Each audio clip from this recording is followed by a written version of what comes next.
Hi everyone, I'm the creator of Surviving a Pandemic, which is my blog where I post about mental health, especially during this global pandemic we're all trying to deal with. One thing I haven't really mentioned that I wanted to come on here and talk about is panic attacks.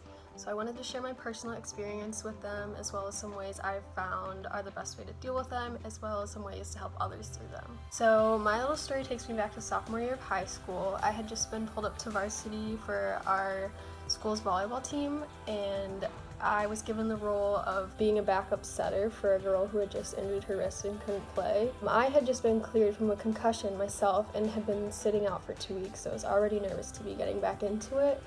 Plus, we had a couple of D1 prospects on our team, so it was a lot of pressure to be constantly trying to keep up with their standard. So right before one game, shortly after I joined the team, I was doing okay up to that point, still a little bit nervous, a little tentative on the court. I was warming up with one of my teammates, and I got slammed in the head by a serve from an opponent on the other side of the net.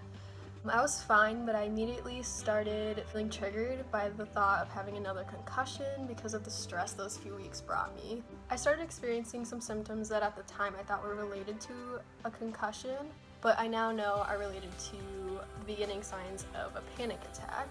My face started to go numb, my anxiety levels really shot through the roof.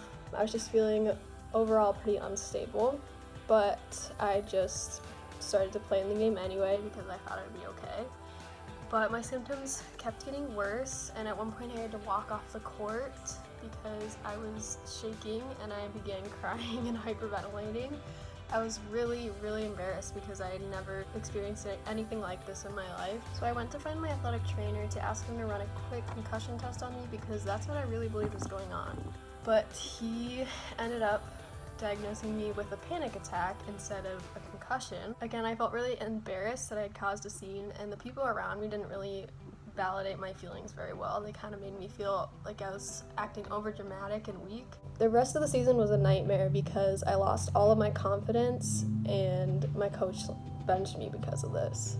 So this experience made me vow to never make anyone feel this way and to help in any way possible when I noticed these symptoms in other people. So I studied up on the symptoms of panic attacks, and I learned to look out for that numbness, shortness of breath, chest pain, dizziness, and after I worked through my own anxieties, I felt confident to help other people through theirs as well. I started noticing how common this issue actually was, especially now during a global pandemic. So if you happen to notice anyone experiencing these symptoms, here's what I'd recommend. Try not to ask a ton of questions, it really just makes people feel more overwhelmed. Don't try to hug or hold them unless they ask you to. If they are completely disassociated and can't communicate with you, try offering them some grounding statements, such as, do you notice how sunny it feels outside? Or do you notice it smells like this? You can even bring them some ice or a glass of cold water to hold, because this really helps them feel grounded and brings them back to reality. But most of all, make sure you don't invalidate their feelings, because panic attacks are terrifying, and that's the last thing you want to do. If you feel like you're about to have a panic attack, it's really best to let someone you trust know what you're going through and what you're feeling, even if you do feel embarrassed. Being alone might feel like the best thing in the moment, but it really just lets you sit with your thoughts and not really be able to get out of them. But here's what you do if you are alone and you can't find help.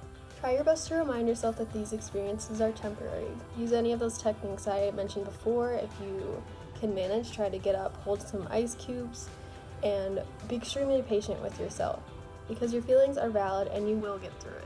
If you're interested in learning more about this topic, I'll link my sources below. Thank you so much for taking the time to watch this video.